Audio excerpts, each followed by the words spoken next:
L'argent résout la majorité des problèmes, donc en fait, ce sera bon. Surprise, non. T'as plus de problème à 3 €, mais t'as des problèmes à 30 000. Qu'est-ce qui est un peu plus relou? Qu'est-ce qui est plus stressant? Qu'est-ce qui nous empêche de dormir la nuit? Parce qu'on dort très mal la nuit. Et en fait, à chaque fois que par exemple j'ai genre 100 000 balles sur mon compte, au lieu de me dire je garde 100 000 balles sur mon compte, je vais chez Chanel. Quand t'es exposé sur les réseaux, tu sais que tu as une masse de gens qui souhaitent ta chute. On nous écrit pour plein de trucs. Les clients, les prestataires, les collaborateurs, les machins, les trucs en retard. Aussi, tout le monde a envie de s'enrichir de ouf, mais tout le monde n'est pas prêt à faire ce qu'il faut pour.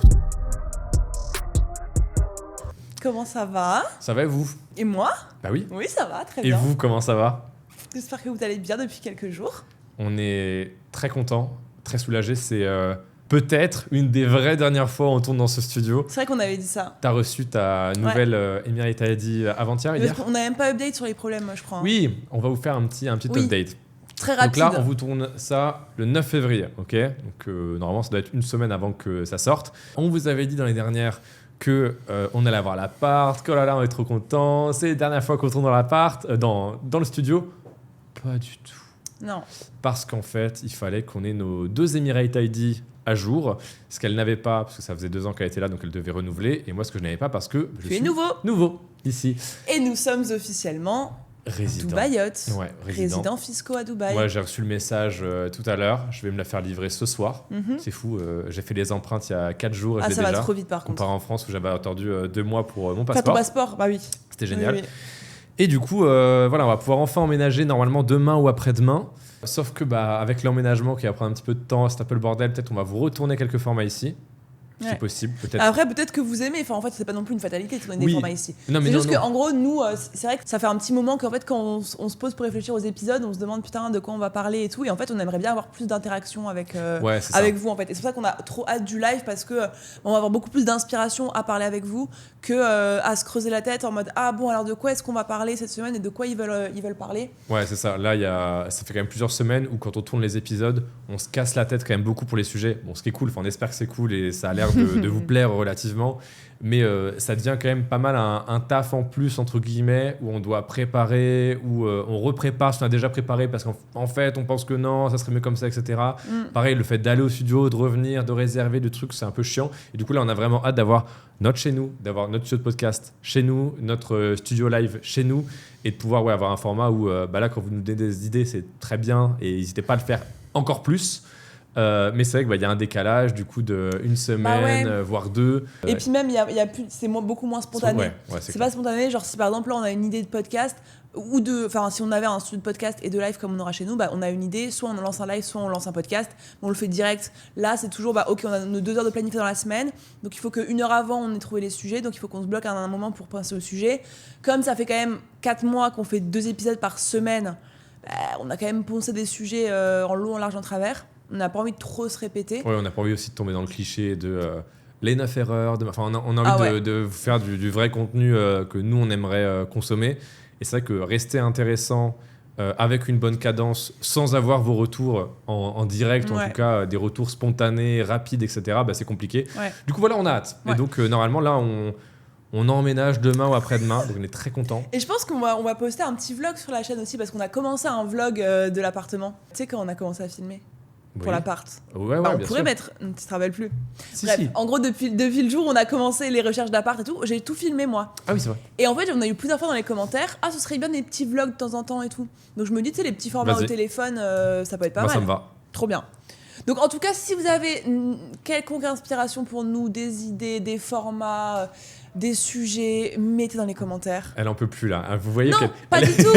Non, j'en peux, mais en fait moi je déteste j'ai pas envie que ce podcast devienne un truc genre faut qu'on trouve un sujet. Ça me ferait trop chier. Je suis d'accord. Donc c'est pour ça que plus on a de l'inspiration en avance de votre part, mieux ce sera pour nous. N'est-ce pas? Vous l'avez entendu. Voilà. Donc mettez en commentaire vos idées et des bonnes idées s'il vous plaît. Et pas des trucs dont on a parlé 15 fois. Oui, voilà. Parce que regardez les autres vidéos avant de vous demander. Avant d'ouvrir votre bouche là. Je rigole. Aujourd'hui, on va parler d'un sujet. Là, pour le coup, on est très content d'en parler parce que c'est venu extrêmement naturellement. On n'a pas eu besoin de trop réfléchir non plus. C'est les problèmes qu'on a lorsqu'on obtient une meilleure situation. Parce que moi, je sais que... de riches. Nos problèmes de riches, finalement. Non, parce que moi, je sais que quand je me lançais et tout, j'avais le truc de putain, quand je ferais plus de 10K par mois, j'aurais plus de problème, quoi. Ouais. La vie sera belle, c'est moi, et puis de toute façon, l'argent résout la majorité des problèmes, donc en fait, ce sera bon. Surprise, non. L'argent résout quand même beaucoup de problèmes. Ça résout tes problèmes primaires, te loger, te nourrir. Oui. Même secondaire, beaucoup bien quand sûr. même. Oui, c'est vrai. Mais du coup, en fait, avoir la machine, entretenir et développer la machine qui te rapporte ce cash, et en fait, ça devient beaucoup plus stressant, beaucoup plus usine à gaz que auparavant où tu avais des problèmes limite encore plus chiants peut-être. Le fait de regarder le prix des courses, le fait de dire « Ah putain, cette facture machin, c'est un problème affreux. » D'accord, mais quand tu atteins une certaine situation, en fait, je te rends compte que tu as d'autres problèmes. Tu n'as plus de problème à 3 €, mais tu as des problèmes à 30 000. Les problèmes à 30 000, en fait, sont parfois quasiment plus stressants que les problèmes à 3 €, quoi. Ouais, de manière différente, je pense quand même, mais oui. Oui, non, ça n'attaque pas les mêmes trucs. Ouais, carrément.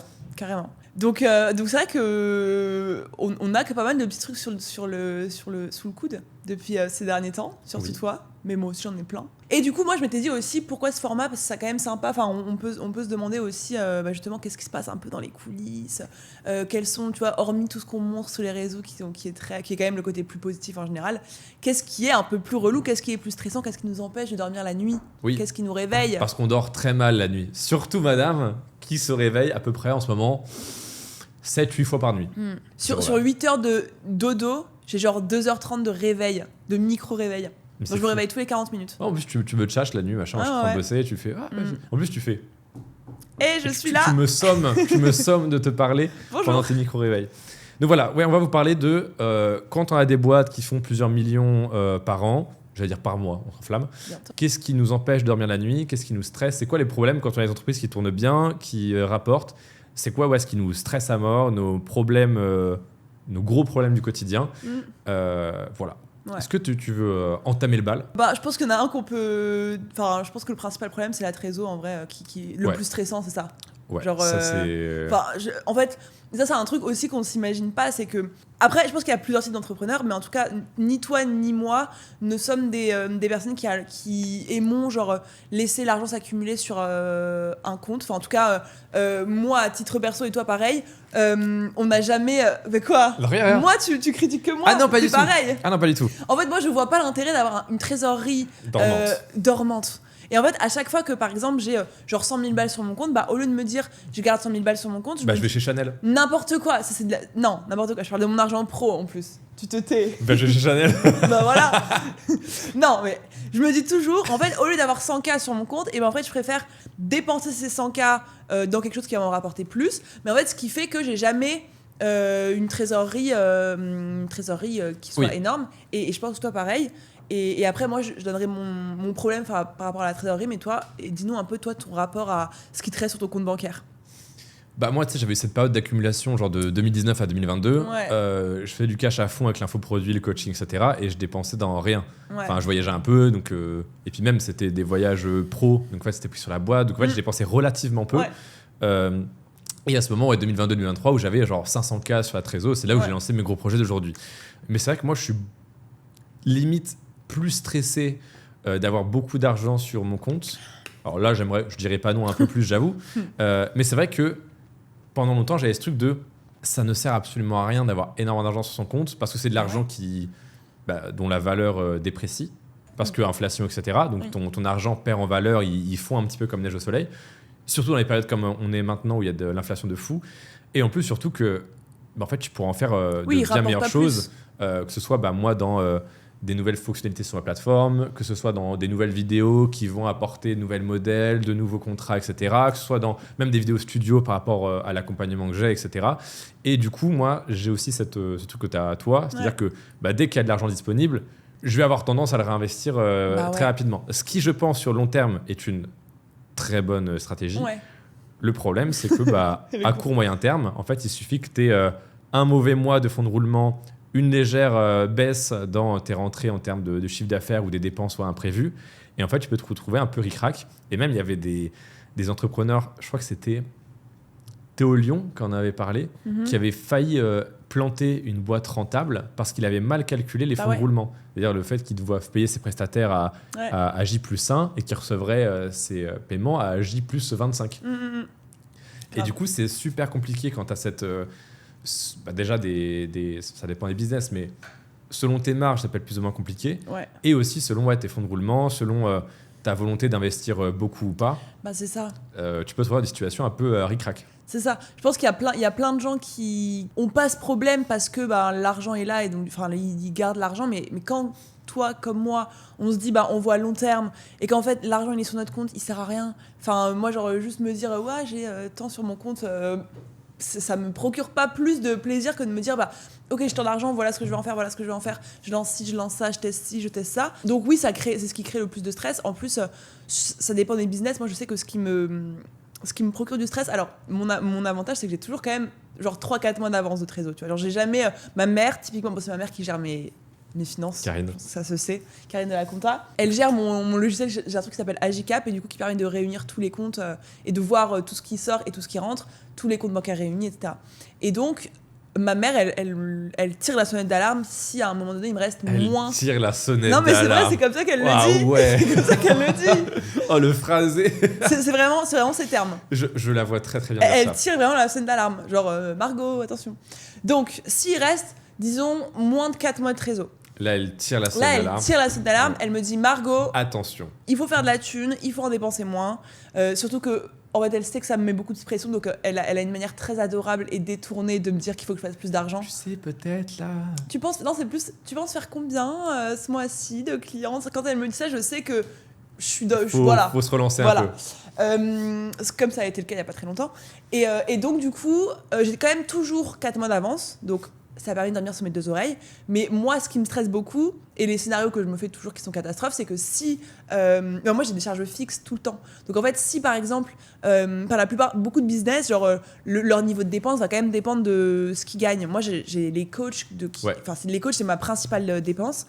Et elle bouge pas. Oui, t'as des coûts fixes qui sont... 200K par mois. Ouais, t'as 100K de coûts fixes. 100K de coûts fixes par mois. Quoi qu'il arrive, coûte que j'ai fait 0 cliente, depuis 6 mois, j'ai quand même mes 100K de coaching, de tout ça. Et donc en fait, oui, j'ai toujours 4 mois d'avance, mais c'est juste que si à un moment donné, un mois où je suis ric-rac, mais en fait le mois prochain, mon programme n'existe plus, mes coachs ne travaillent pas, mes clientes n'ont plus de coaching, c'est fini. Mes clientes se révoltent. Et elles ont bien raison. Et le soleil ne se lève plus. Et c'est terminé. Et le soleil ne se lève plus. Voilà, c'était quoi la ref là déjà? Je sais plus. On va couper. Ça va, c'est un mème, c'est rigolo. Ça va. On peut plaisanter un peu. Ça va. Non, mais parce qu'on l'a écouté hier, bon bref. Et donc du coup, qu'est-ce que je disais? Oui, mon business se casse la gueule. Ouais. Si jamais je fais pas plus de 100K par mois d'encaisser. Donc moi, ça me fout la pression. Parce qu'en fait, mon scénario catastrophe, c'est toujours si genre il y a un mois où je fais rien, et 2 mois, et 3 mois, et 4 mois, et mes clientes, elles ont plus de coach. Ça, c'est grave, je trouve. Ça, c'est grave. Voilà. Donc moi, c'est ça qui me stresse. Okay. C'est le truc principal de tout mon stress, en vrai, c'est est-ce qu'il va me rester assez d'argent? Et aussi, est-ce que je fais les bons choix dans ce que je fais de mon argent? C'est pas toujours le cas. C'est pas toujours le cas? Pas toujours le cas. Ok. Je peux pas en parler. Tu fais référence à des trucs en particulier? Je peux pas en parler. T'inquiète, même team. Ouais, c'est vrai. C'est vrai qu'on est sur un... Même team. On est sur des investissements un peu... voilà. On n'est pas excellent partout. Des fois, on fait des erreurs. Non, mais c'est vrai que les gens sont terrifiés à l'idée de perdre leur argent, que ce soit dans des mauvaises invests, mais aussi que ce soit genre... tu sais, il y a plein de gens qui sont terrifiés à l'idée de recruter un prestat pendant 1 mois de test. Il y a plein de gens qui sont terrifiés à l'idée de tester un peu de pub, ne serait-ce que du retargeting, etc. D'acheter des programmes, des coachings, des formations. Ouais, c'est ça. Ils sont terrifiés. Genre, l'aversion à la perte, ça les bloque à mort. C'est ça. Et ouais, je pense que ça différencie. Moi, je le vois. Bon, je peux pas donner trop d'infos, mais... Putain, comment est-ce que je peux dire ça? J'ai des collaborateurs avec qui je bosse beaucoup, qui ont d'autres clients que moi, évidemment. Et par exemple, en termes d'investissement, ils me disaient c'est fou parce que toi, tu te fous un budget chaque mois, déjà que tu veux investir en nouvelles choses. Et nous, on a d'autres clients qui vont retoquer à la dizaine d'euros près, quasiment, en mode... alors que le client en question fait beaucoup plus de marge, etc. Ah ouais, non, que moi. mais bien sûr. Et moi, je suis plus dans une dynamique de ce qu'on appelle du blitzscaling, finalement. Je sais pas ce que ça veut dire. C'est en fait, t'écrases tes marges comme un connard, quitte à perdre de l'argent. Ah ouais. Et en fait, juste pour prendre des parts de marché, meilleurs produits, acquérir des clients, etc. Ah bah ouais, grave. Tu te crames un peu au début, mais par contre, tu crois beaucoup plus vite. Bah ouais. Et sur le long terme, C'est ce qu'a fait Uber, par exemple. Bah Uber ouais. faisait du blitzscaling, par exemple, dans certaines villes qui voulaient attaquer en termes de part de marché. Et ben en fait, ils payaient des chauffeurs à l'heure juste pour tourner dans la ville et être dispo si jamais un utilisateur voulait commander un taxi, quoi. Ouais, grave. Un Uber. Ouais. Et pareil, Spotify, tu vois, ils ont fait leur premier profit en 2024. Mais oui, c'est ça. Alors qu'on a regardé la série, ils ont commencé, je sais pas en quelle année ils ont commencé, mais ça a mis. Et en fait, c'est des strates qui sont dangereuses parce que faut bien les maîtriser, le cash, etc. Par contre, quand ça paye, ça paye très très bien, quoi. Après, il y a aussi, tu peux trouver un juste milieu entre être toujours à un fil de faire, d'être dans le négatif. Non, évidemment, l'idée c'est de faire toujours le maximum de cash possible pour être le mieux. Mais il y a toujours des périodes où tu fais avec ce que tu as et tu fais comme tu peux, quoi. En fait, moi je suis persuadée que s'il y a aucun moment où tu te mets dans le jus un peu financièrement, je suis sûre que tu plafonnes. Genre, en fait, tu pourrais aller beaucoup plus vite si tu dépensais un peu plus de thunes et que tu te mettais un peu plus dans... tu testais un peu plus, t'investis un peu plus en danger, entre grandes guillemets, parce que oui, c'est confortable, tu vois, tu gagnes 10K, t'en coffres tant, tu gagnes 20K, t'en coffres tant, et genre, c'est rassurant. Moi, je l'avais eu beaucoup au début, c'est rassurant de se dire que t'as tant d'argent sur un compte et qu'il peut rien t'arriver. Mais en fait, tu te rends pas compte de tout ce que tu perds en gardant cet argent sur ton compte. Oui, si tu le mettais dans tel truc qui est intelligent, cet argent-là, il ferait peut-être x10, x20. Ouais, complètement. Oui, les gens sont très rassurés parce qu'ils constatent. En fait, il y a plein de gens, je pense, qui kiffent ouvrir leur compte bancaire, regarder et se dire ok, c'est bon, je suis safe, tu vois. Ouais. Après, ça peut être une façon de voir les choses, de se dire que tu veux ton matelas de sécurité, ça c'est ok, et que t'as pas forcément envie de prendre des risques de ouf et de te cramer. Oui, tu vois. pareil. Mais en fait, ça dépend aussi du niveau auquel tu veux aller. Déjà, t'arrêtes de mettre des coups de pied sur la table. Voilà. Ouais, comment on me parle. Faut être un peu autoritaire ici. Elle me tape là en dessous. Ça dépend, tu vois. Nous, on a l'âge qu'on a aussi, on a notre situation. Si t'es daron, que t'as 40 piges, t'as 2 enfants, forcément, le blitzscaling, tu vas dire un peu bon, t'es gentil, mais bof. Et je comprends tout à fait, tu vois. Grave. Et puis, ça dépend aussi de où tu veux aller et de comment tu veux vivre ta vie. Moi, je sais qu'on a envie d'être hyper riche. T'as pas forcément envie de. Enfin, tout le monde n'a pas envie de forcément s'enrichir de ouf, quoi. Si, tout le monde a envie de s'enrichir de ouf, mais tout le monde n'est pas prêt à faire ce qu'il faut pour, tu vois.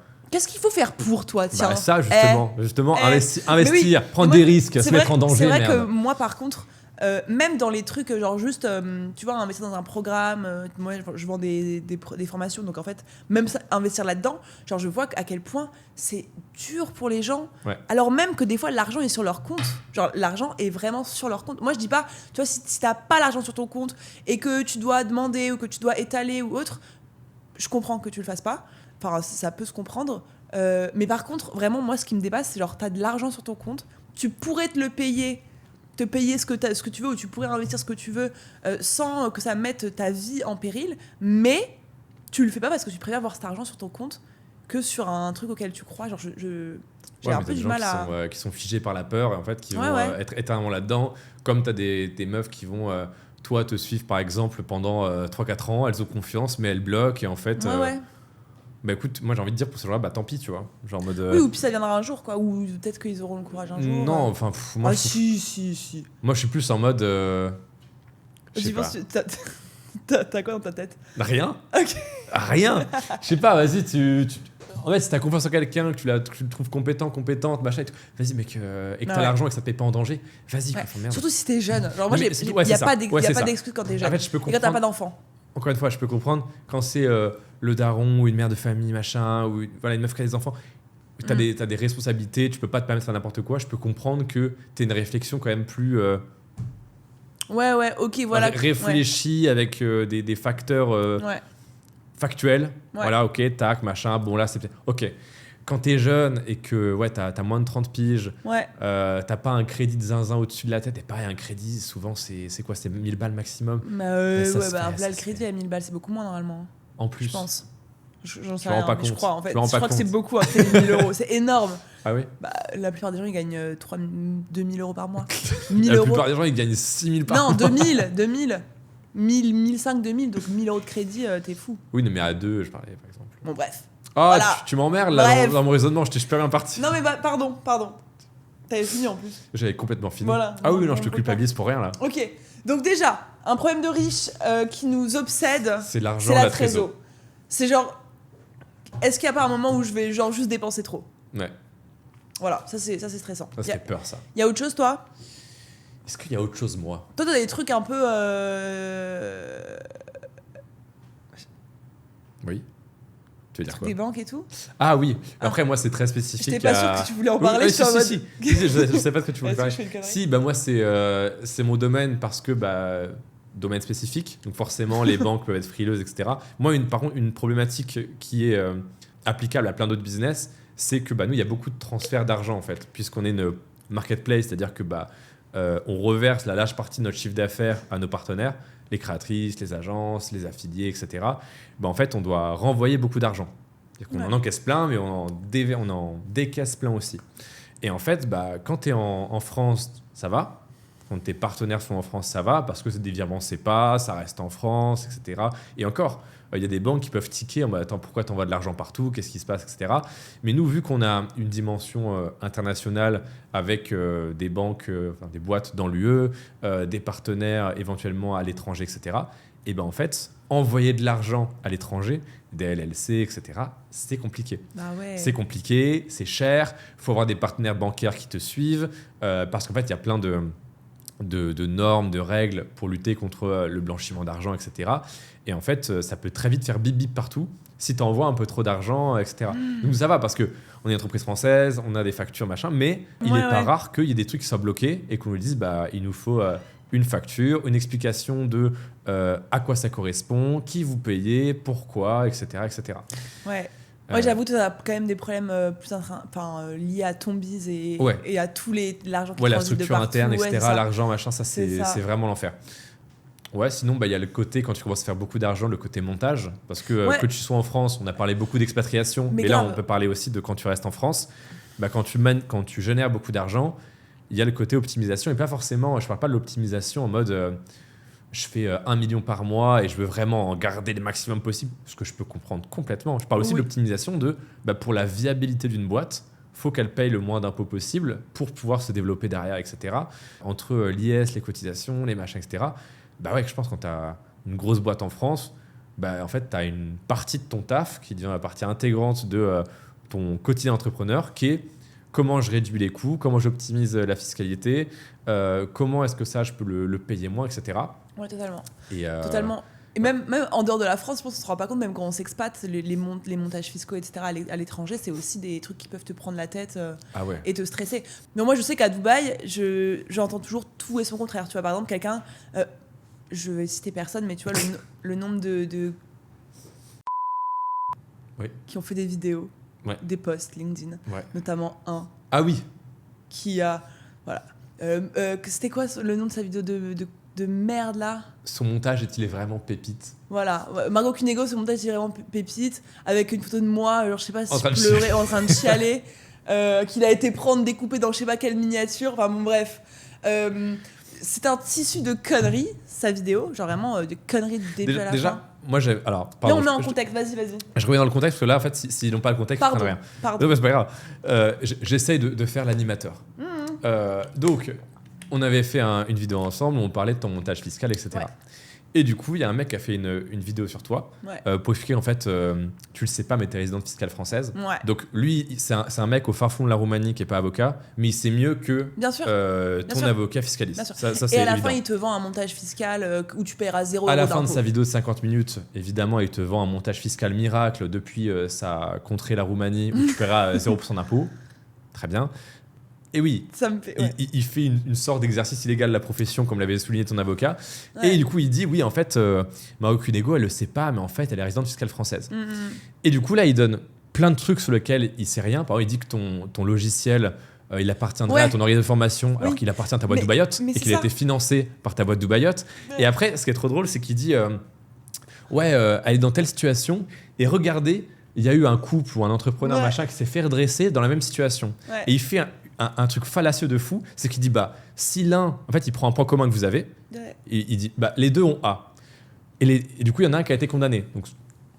Donc toi, forcément, tu vas être redressé, machin. Sûr. Et en fait, quand tu regardes l'autre mec et que tu lis, parce qu'il lit pas son écran, tu vois que en fait, le mec s'est marié en France, le mec a reçu des remboursements, il a des appartements en France, il s'est fait soigner en France, il s'est fait rembourser en France, il a fait une opération, il s'est fait rembourser en France. Et il compare vos deux situations, il fait l'un s'est fait redresser, machin. Grave. Et je crois que votre point commun, c'était que vous aviez une entreprise en France. Je crois que c'était votre seul point commun sur le genre. Oui, et qu'on payait pas nos... Enfin, en gros, on était expats tous les deux. Oui, c'est ça. Oui, mais votre point commun... Et qu'on avait une entreprise en France, c'est ça. Et du coup, ils prenaient genre...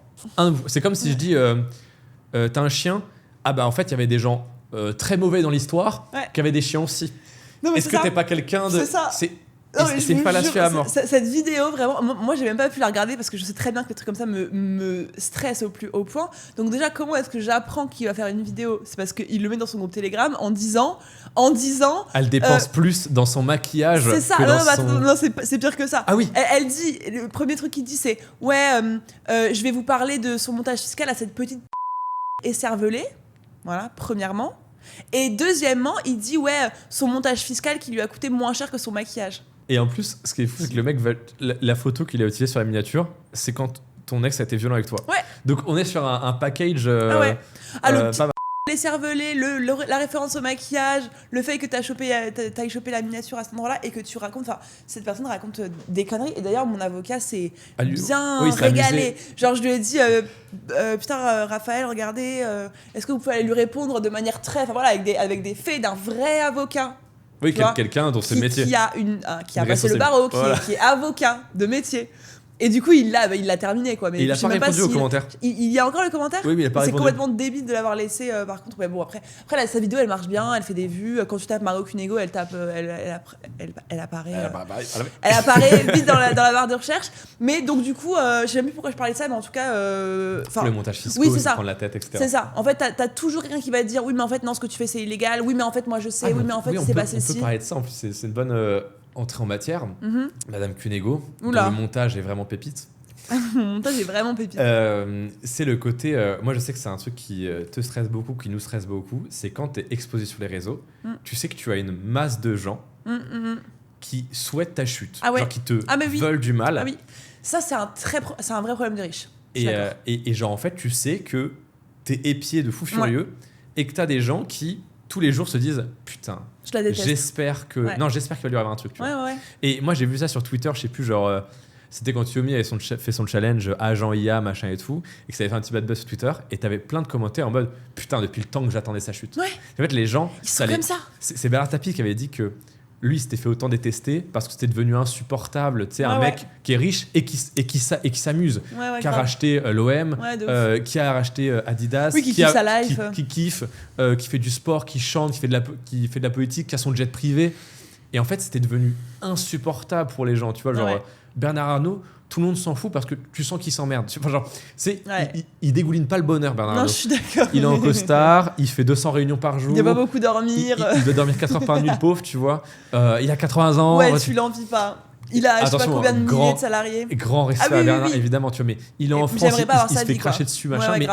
Mais c'est pas insupportable pour les gens. On dit Bernard Arnault, bou, paye plus d'impôts. Mais Bernard Tapie, il y avait ce truc, vraiment, les gens. C'était insupportable parce qu'il kiffait trop, tu vois. Ouais, c'est ouf. Et genre, toi, par exemple, quand tu fais je kiffe ma life, mais surtout les mecs de LinkedIn de 50 piges qui sont dans leur bureau à faire de l'IT payés 2K par mois, en fait, pour eux, vu qu'ils se disent pas je peux changer ma vie, je peux aller mieux, je peux machin, ils sont en mode la cervelet là. La petite là. Mais genre, je sais que typiquement, sur LinkedIn, genre, les gens m'attendent souvent si je fais un faux pas ou si genre je fais un truc qui marche pas. Ou si genre Surprise Invest. Et ben en gros je sais que les gens vont attraper ma veste, tu vois, ils vont s'en réjouir. Ah oui, bien sûr. Et ça c'est stressant parce qu'en fait tu sais que ces gens-là ils sont juste là, genre ils attendent que tu fasses une erreur, ils attendent que tu fasses un truc débile, ils attendent et que à la première occasion ils vont tout faire pour te mais c'est tomber encore plus. C'est vraiment sur les gens avec un personal branding par exemple. Tout le monde, enfin personne ne souhaite la chute du mec qui a Nike, tu vois. C'est vraiment genre sur les humains visibles qui ont montré la personnalité et qui souvent arborent, parlent de leur succès, etc. Tu vois, montrent qu'ils ont un peu réussi. Ouais, carrément. Ça fout la haine. Ah, ça fout la haine. Ça fout la haine aux gens. Mais moi, aussi dans un autre sens, j'en joue et ça nous permet aussi de nous rendre visibles et tout, quoi. Mais c'est très naturel, c'est très humain, tu vois. C'est même les gens aiment pas soutenir celui qui a déjà gagné, etc. Tu vois, genre, les gens, quand ils regardent Star Wars, ils soutiennent pas l'Empire, ils soutiennent les rebelles qui sont plus nombreux, moins forts, qui galèrent, qui machin. Et les gens, même, je sais pas si t'as déjà vu ça, des gens qui écoutent des artistes un peu underground, pas connus, et dès que l'artiste pète, ils sont non mais lui il est mainstream. Ouais, trop commercial. Tu vois, trop commercial, trop mainstream, machin. Et ça, c'est un truc même chez les entrepreneurs. Tu vois qu'il y a souvent un parcours utilisateur de l'audience qui est en mode ah ok, un mec, ok, curiosité, ah ok, je l'aime bien, machin. Et au bout d'un moment, il y a ras-le-bol. Ouais. Et souvent, le ras-le-bol, il vient quand tu t'en peux plus de voir sa gueule, ou ça. Alors qu'il a pété. Oui. Qu'il a pété, qu'il est bien, que tout ce qu'il a voulu, il l'a obtenu. Moi, Angela, typiquement, c'est la meuf qui avait le moins de hate au monde. Vraiment, je regardais ses vidéos depuis longtemps, elle n'avait aucune hate. Elle a lancé sa marque de matcha, elle a fait je sais pas combien de millions d'euros là en 2 ans. Elle s'en prend plein la gueule de partout. Genre, elle peut plus dire un truc sans avoir des trucs sur TikTok, genre ouais, je la déteste, je peux pas me la voir, je peux plus, elle a changé, elle est ci, elle est ça, maintenant elle fait comme ci, elle fait comme ça. Genre, les gens la hate de ouf, alors que pas une seule fois en 3 ans, quand elle faisait que des vidéos, quelqu'un lui avait quoi que ce soit à lui dire. Genre, les gens ont trop le seum de voir des gens réussir, c'est un truc de ouf. Et ouais, tu sens fou. Que plus t'es exposé, plus il y a une manne de gens qui attendent. Qui prient. Moi, je les vois comme ça, vraiment qui dans le noir le soir. Vraiment. Et en plus, ce qui est horrible, c'est que. Enfin, je sais pas pour toi. Moi, je sais. Enfin, je pense que les gens te détestent plus que moi. Hein. Parce que toi, c'est encore plus insupportable. Ouais, mais parce que t'es sur LinkedIn, meuf, machin, les photos en robe de soirée, machin.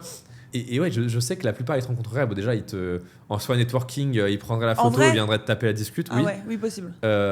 Et pour les plus hypocrites. Et même les gens genre, qui ont la haine et qui sont pas des méchants, ils discutent 10 minutes avec toi, ils sont putain, en fait, elle est super sympa. Elle est sympa, ouais. Ah oui, mais oui, clairement. Mais en fait, encore une fois, je peux comprendre que ce soit insupportable. C'est juste que moi, c'est pas des choses que j'ai trop ressenties. T'as déjà eu la hate de quelqu'un parce que genre, tu t'es rendu compte après coup que t'avais le seum? Moi, quand j'étais jeune, quand j'étais genre à 17-18 ans, que je lançais Fortune Media et tout. T'avais le seum de qui? J'avais le seum de Yomi. Arrête! T'es en mode, Yomi, c'est l'arnaque. Mais parce que, tu sais, trop mainstream, et puis, tu sais, moi, je me lançais dans la formation en ligne, machin truc, puis j'avais 17 piges, tu vois, donc j'étais en mode. Ah non, mais t'as le droit, j'étais en mode, putain, ouais, mais Yomi, en fait, il accompagne pas en one-one, les gens. Qu'est-ce que tu racontes, tu vois? Mais voilà, en fait, il faut le reconnaître, il faut grandir, et ça m'est passé vite, tu vois. Mais bien sûr. Et puis, je mettais pas des commentaires sous les posts de Yomi, je pense. Et puis, j'allais pas le signaler ou l'insulter ou machin, tu vois.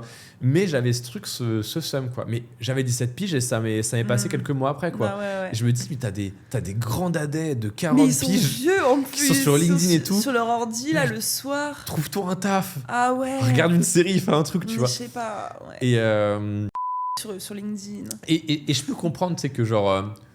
tu peux faire un peu la vipère, quelqu'un ne t'aime pas. C'est pas, on n'est pas exempt de péché, personne n'est exempt de péché, tu vois. Genre. Non, mais nous, on adore faire les vipères. Mais voilà, mais entre nous.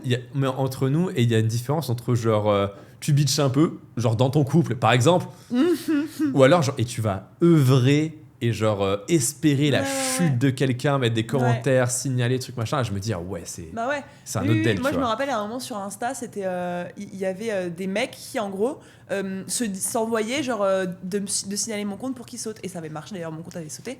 Et en fait, il y avait un des mecs qui m'a dit, ouais, t'inquiète pas, on est une équipe, on s'envoie toujours tes posts, on les signale tous un par un et tout. Et genre, tu sais, ils se faisaient des groupes genre pour signaler et tout. Il y en a un qui avait retrouvé l'adresse de ma mère, mais des malades. Et mais vraiment, genre, qui ont comme volonté, quand ils arrivent sur leur réseau, de te nuire. Ah oui. Genre, tu vois, sur LinkedIn, par exemple, les mêmes profils sous tous les posts. C'est-à-dire qu'ils arrivent le matin, c'est leur petit rituel. Ils allument leur ordi, ils voient ton post, ils lâchent un truc de hate, ils sont contents, ils ont fait leur taf. Leur copain arrive, trop drôle, t'es trop marrant, nanana. Je sais pas si t'as déjà vu le même... Putain, faudra le mettre à l'écran. Je te l'enverrai. Tu tapes retarded même. Et en fait, t'as que des bonhommes dessinés au crayon. Et tu sais, genre, il y a un mec au milieu, il est tout content. Et tu sais, genre, il a le cerveau cassé qui sort, il a de la bave qui coule et il est trop content. Et t'as tous ses potes qui lui mettent la main sur l'épaule en mode trop fort. Et c'est tous des retardés. Tu sais, genre, il y en a un, il a un parapluie dans la tête. Enfin, tu sais, c'est vraiment. C'est la troupe de Golemont. Il y en a un qui est en mode bien joué, tu vois. Et en fait, c'est les mecs sur LinkedIn. En fait, vu qu'ils n'ont pas de dopamine, de notification Stripe, de virement parce qu'ils foutent rien et qu'en fait, ils ont le seum de ceux qui scale, etc. Ben, ils vont juste s'entre-congratuler avec leurs potes en mode Margot Cunego, machin. Ouais. Tu vois, le gars dont on parle tout à l'heure là, pour ton montage, c'est un énorme frustré de la vie. Il a fait que des vidéos sur d'autres gens pour percer un peu, tu vois. Non mais voilà. Il a jamais fait de vidéo par lui-même qui a percé sans quelqu'un. Il sait très bien que lui, il n'est pas avocat. Il sait très bien que genre il vend un truc un peu bancal en Roumanie. Enfin, je pense qu'il a pas de doute sur le fait que ses compétences à lui ne le feraient pas rayonner autant que de taper sur les gens qui oui, c'est ça. Et puis pareil, pendant très longtemps, il ne montrait pas son visage. Et justement, c'était parce qu'il taclait les gens. Et je pense qu'il n'avait pas le courage de le faire à visage découvert, tu vois. Ah bah oui. Et même là, tu vois, il fait pas de facecam. Ah non, on sait pas qui c'est ce mec. Je sais même pas c'est quoi son prénom. Oui, il le fait un peu sur ses miniatures. Il se met 2-3 fois pour dire, tu vois. Mais il fait pas de vidéo facecam. Il se cache un petit peu. Mais c'est mignon, tu vois. C'est mignon. Il s'appelle comment ? Il s'appelle Hugo. Le bon vieux Hugo. Hugo, t'embrasse. Non, mais il va probablement regarder la vidéo en plus. C'est mignon, Hugo. Ouais, c'est un fan. Hein. Bah ouais. Mais oui, mais tu vois, c'est marrant parce que les gens qui te consomment le plus sont des gens qui te détestent. Bah oui. Genre le mec qui s'arrête pour lire ta story, t'as une petite proportion d'hyper fans, de clients, de machins, de gens vraiment intéressés, très bien. Et t'as une plus grosse proportion de gens qui te détestent, qui vont dire mais qu'est-ce qu'elle dit cette connasse pour que je puisse la charcler quoi. Oui. Bah ouais, grave. Ça c'est dur. Voilà. Mais ouais. Dans nos problèmes de riches, du coup, il y a la fête. Arrête. Ouais, mais même globalement, moi je trouve aussi le fait de se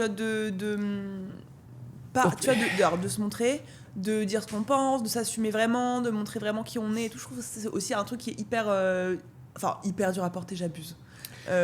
Non, j'abuse de fou. Il y a des gens qui bossent à la mine et nous, mais dire qui on est, c'est tellement difficile. Je crache partout. De riches en plus. Hein. Appelez. On me dit pas que c'est des problèmes vitaux qui sont gravissimes. Attends, c'est le but de la vidéo. Mais moi, il y a plein de moments où genre justement je dis quelque chose que je pense et en fait plein de gens sont pas d'accord et donc du coup en fait je remets grave en question. Enfin moi je sais que le jugement des gens sur ce que je dis, sur ce que je pense, ça m'a très longtemps pesé, un peu moins maintenant, mais c'est quand même un truc qui m'a beaucoup stressé. Ah moi j'en ai rien à foutre. Ouais, je sais, pas moi. Alors moi il y a un truc qui peut m'atteindre, c'est si c'est sur mon produit. C'est-à-dire que si je mets le cœur dans quelque chose, vraiment un produit que je vends et si les gens sont pas contents, là ça me fait vraiment chier. Ah bah ouais. Mais pour mon contenu gratuit, en fait le contenu gratuit je suis vraiment en mode c'est gratuit donc en fait apprécie, on regarde pas, il va te faire foutre. Mais en fait. Je trouve ça dur en fait de dissocier ce que tu dis, de quitter en fait quelqu'un qui t'insulte, il insulte ce que tu dis, oui mais il faut pas le prendre personnellement, mais en fait il t'insulte quand même toi. Ouais mais c'est du gratuit en fait. Moi je considère l'attaque que si vraiment le mec est déçu, qu'il a payé et qu'il est déçu, tu vois. Ça j'aime pas du tout parce que je me dis ah merde machin il est déçu d'un truc pour lequel il a mis la carte, ça me fait chier, donc ça je vais bosser. Par contre je dis un truc en contenu gratuit, tu regardes gratuitement, ça sous-entend que tu me suis machin, tu n'aimes pas, mais va te faire foutre, désabonne-toi. Genre t'as jamais supprimé des posts parce que genre t'avais trop de gens qui étaient pas d'accord? Ah parce que non. Ça m'est arrivé tellement de fois. Moi j'étais en mode putain ça stat. Ah ouais non pas du tout. Moi dès que je vois que c'est un peu trop, plus maintenant ouais. Mais pendant très longtemps quand je voyais que c'était un peu trop négatif la tendance, je supprimais direct. Ah non, moi sur TikTok même quand ça sortait les interviews et tout et que je me faisais hacher en commentaire, je riposte. Tu peux encore trouver les titres de riposte. Mais en fait parce que si tu le prends trop à cœur, tu te fais arracher. Ouais. Je le prends moins à cœur maintenant, mais ça a été un des plus gros problèmes de riche, je crois. On avait bossé là-dessus au début. Hein. Non ouais. C'est simple, un post LinkedIn qui partait mal, je chialais. Ouais, même au début quand t'es ensemble. Ah ouais. Tu te rappelles le sac Hermès, ça m'avait fait et c'était pas le seul. Hein. Donc ouais, ça c'est un peu chiant, mais bon, en vrai c'est passé. Il doit y avoir plein de gens. Ça se soigne, ça s'est soigné. Hein. Bah oui. Il doit y avoir plein de gens qui. Enfin, moi je me disais jamais je réussirais à être vraiment dites ce que vous voulez sur les réseaux, je m'en bats les couilles. Et en fait, petit à petit j'y vais. Je suis fière. Bah t'es obligé, mais après c'est dommage aussi parce que du coup. Bah c'est Oussama qui disait ça. Qu'en fait, si les commentaires très gentils te font de l'effet, les commentaires très méchants aussi. C'est ça. Et en fait, du coup, le côté dommage de ça, c'est qu'en fait, au fur et à mesure, t'es forcé de te blinder. Et donc, au final, en fait, ni les commentaires négatifs, mais du coup, ni les commentaires positifs t'affectent. Ouais. Mais du coup, t'es incapable un peu de créer du lien véritable avec les gens. Parce que leur retour, en fait, tu le prends avec beaucoup de recul pour te protéger. Je trouve pas que tu puisses recevoir les uns et pas recevoir les autres. Genre, moi, par exemple, quand une meuf m'envoie un message trop mignon, je le prends quand même à cœur, mais genre, c'est quand même moins... ça vient moins valider qui je suis et la personne que je suis, d'avoir un retour positif. Tu vois, avant, une meuf qui me disait « Ouah, t'as changé ma vie », je me disais « Ouah, genre, je suis le messie. » C'est ça, justement. C'est parce que tu t'es blindé contre les commentaires négatifs, mais aussi contre les commentaires positifs. Mais ça n'empêche pas de quand même... pouvoir créer du lien, mais genre en ayant quand même plus conscience que en fait cette personne là qui t'adore, si demain tu dis un truc qu'elle aime pas, et en fait elle va te détester demain. C'est ça qui est super dangereux, c'est qu'en fait quelqu'un de très fan, en fait l'amour est très très proche de la haine, tu vois. C'est en fait à tout moment, je sais pas, elle traverse une mauvaise période dans sa vie et tu dis un truc qui à un moment résonne mal chez elle et tout, et en fait elle passe du côté obscur. Bien sûr. Et là t'as un fan donc, qui t'a étudié pendant très longtemps, qui devient un hater, qui connaît tous tes moindres secrets, vraiment, qui connaît tout. Mais oui, mais moi je le dis, enfin, tu vois, même typiquement je fais plein de lives avec mes clientes, mais en fait ça se trouve dans l'eau. Il y en a plein qui au départ me kiffaient, puis à un moment dans un live j'ai dit un truc qui finalement elle me déteste maintenant. Enfin ça arrive dans les lives partout, je pense. Oui, c'est obligé. C'est obligé. Et donc ça, je pense que j'ai aussi fait la paix avec ça. Tu vois, maintenant, même mes clientes, si elles continuent de me kiffer, qu'elles aiment trop venir au live, etc., c'est trop cool. Mais si un jour je dis des trucs ou qui je deviens ne leur correspond plus, ou leur situation font qu'elles aiment plus ce que je dis ou qu'elles aiment plus qui je suis, ça me dérange pas de les laisser partir, quoi. Après, encore une fois, il y a mes lives et il y a le programme, mais je sais que les meufs qui me kiffent le plus, c'est celles qui viennent en live. Et si à un moment donné, elles sont plus ok, genre c'est pas grave, quoi. Je m'en remettrai. Alors que pendant des années, je me disais, si une cliente ne m'aime plus un jour, ma vie est terminée. Ah oui, au moins. Je ne peux pas, je ne pourrais pas vivre sachant qu'une cliente ne m'aime plus. Non, tu pourras pas vivre. Mais sauf qu'en fait, j'ai plus de 4000 clientes, il y en a, je pense, plus d'une qui m'aime pas. Bien plus d'une même. Non. Il y a plein de clientes qui m'aiment aussi, s'il vous plaît. S'il vous plaît, allez. S'il vous plaît. Non, mais voilà. Du coup, voilà. Qu'est-ce qu'il y a d'autre comme truc un peu chiant ? Problème de riche, t'as la DAC. Qu'est-ce qu'on a d'autre ? Ah ouais, moi j'ai un truc. Vas-y. La sursollicitation. Ouais. En fait, moi je sais que j'ai des amis d'enfants vraiment que j'aime énormément, etc. À qui je mets, et même des gens que j'apprécie vraiment, à qui je mets des remis de zinzin. Ouais, de ouf. Mais parce que je ne fais pas exprès et qu'en fait on est sursollicité et pas en mode on nous veut trop. C'est qu'en fait on nous écrit pour plein de trucs, les clients, les prestataires, les collaborateurs, les machins, les trucs en retard. Ouais, mais en fait je pense que c'est un défaut, et moi j'ai le même de mettre du temps à répondre. En fait je pense que c'est juste qu'on... En fait, quand tu vois un message, c'est plus rapide de répondre dans la seconde même que de laisser un remis de 3 semaines. Oui, mais même si tu fais là avec c'est pour ça que j'ai dit sursollicitation et pas peur et laisser traîner. C'est qu'en fait, sursollicitation, c'est que si tu réponds à la seconde, la personne te répond à la seconde. Oui, mais pour tes amis, tu vois, tu peux le faire à la seconde. Moi, je sais que j'ai grave... Tu vois, j'ai déjà mis mon père en remis pendant une semaine. J'ai déjà mis mon... Classique. Oui, mais Chloé, une fois, enfin ma meilleure pote, du coup, il y a une période où genre, elle m'en a grave voulu parce que je lui ai vu, mais de malade. Mais parce que, en fait, c'est notre faute parce que, en gros, sur sollicitation du travail. Et donc, du coup, vas-y, le pote, il peut attendre la fin de la journée. Puis, en fait, il peut attendre le lendemain. Puis, en fait, il peut attendre une semaine. Et en fait, il peut attendre un mois. Non, j'abuse. Alors que le pote, c'est plus important que le bise, en vrai. C'est pour ça que tu mets des remis de... Oui, de 3 semaines au moins. Ouais. Non, mais alors que les potes ou la MIF, c'est plus important que les prestataires ou les collaborateurs. T'es censé leur répondre plus vite. Bien sûr. Mais ouais, moi... Et c'est dur. Moi, ouais. Surtout en plus quand du coup t'es exposé sur les réseaux, par définition... moi je vous mets ma boîte mail, c'est un enfer. C'est tout con. Je parle sur sollicitation de manière générale. C'est que tu as beaucoup de choses à lire, on t'envoie beaucoup de choses. Ouais. C'est tout con, mais genre là c'est un bordel dans la boîte parce qu'en fait on a plein d'adresses mail différentes. Donc en fait t'as tel truc qui est créé à temps, qui retransfère, qui machin, la facture elle est sur tel compte et machin, et du coup faut renvoyer, et les prestats qui attendent, ah mais non je vais être prestat, et tu ouvres ton Insta, t'as 40 personnes qui t'écrivent, surtout toi. Moi ça va, il me laisse relativement tranquille, mais toi elle t'écrit tout le temps. Oui. Mais moi j'adopte facilement aussi le déni dans ces situations là, ce qui est pas bien, mais trop de messages, ok, hop, le nombre de fois. Vous savez que des fois, elle devient folle. Donc, moi, je me prends des tartes et tout, c'est terrible. Oui, bien sûr. Et à un moment, je sais pas, je lui dis, ou alors elle s'en rend compte et tout, elle fait, ça suffit. Hop, et elle prend ce téléphone, elle l'éteint, elle le met dans un coin, elle fait, j'arrête. Ça va mieux, oui. Et en fait, moi, ma réponse à la sursollicitation, c'est lâchez-moi la grappe. Pendant 24 heures, je vous répondrai pas du tout. Envoyez-moi autant de messages que vous voulez, je ne répondrai pas. Et après, quand je m'y remets le lendemain, un peu plus détendu, ça va mieux. Je peux reprendre les uns après les autres, etc. Mais le nombre de fois dans la semaine où je me dis mais lâchez-moi la grappe, foutez-moi la paix, arrêtez de me parler, arrêtez de m'envoyer des messages, arrêtez de me faire valider tel truc, laissez-moi tranquille, je disparais, et ça fait trop du bien. Mais c'est pas une stratégie qui est, je pense, bien la meilleure. Sur long terme. C'est pas la meilleure. Nos conseils de gestion d'équipe. Non, c'est pas la meilleure. Mais c'est vrai que oui, la sollicitation, c'est... Ah ouais, non, c'est l'enfer. Et en plus, genre, il y a un truc de... tu pars, t'as du retard, quoi. Ouais. T'as tout le temps du retard en fait. T'as tout le temps du retard. Le retard constant, c'est horrible. En fait, t'es toujours en retard. T'as jamais assez de temps. T'as jamais été assez productif. T'as jamais été assez rapide. T'as toujours ça qui manque. Un truc que t'as laissé traîner il y a 2 semaines. T'as jamais assez et t'es jamais assez. Ah ouais, c'est ça. Et t'es toujours en train de courir. Ça, c'est aussi, on peut le travailler, je pense. Même sur le CA et tout machin, c'est jamais assez bien. On a toujours une petite déception. On est toujours un peu en mode. Toujours. Bon, ça va.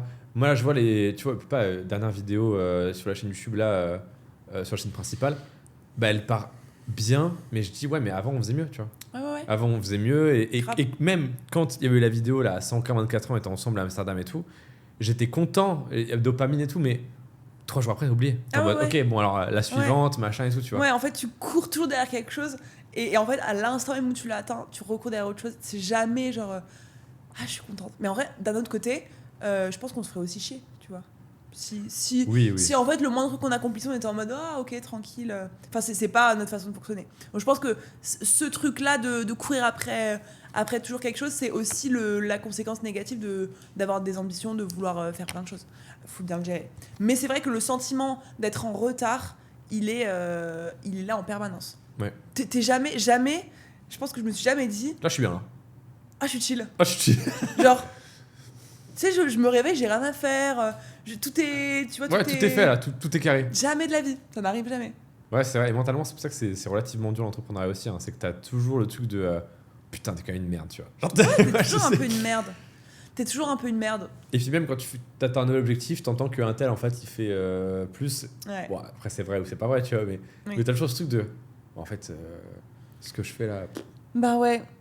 T'es jamais la plus stylée, t'es jamais le plus fort, t'es jamais le plus riche, t'es jamais le plus intelligent, t'es jamais le... Voilà, quoi, il faut l'accepter. Voilà. Hein.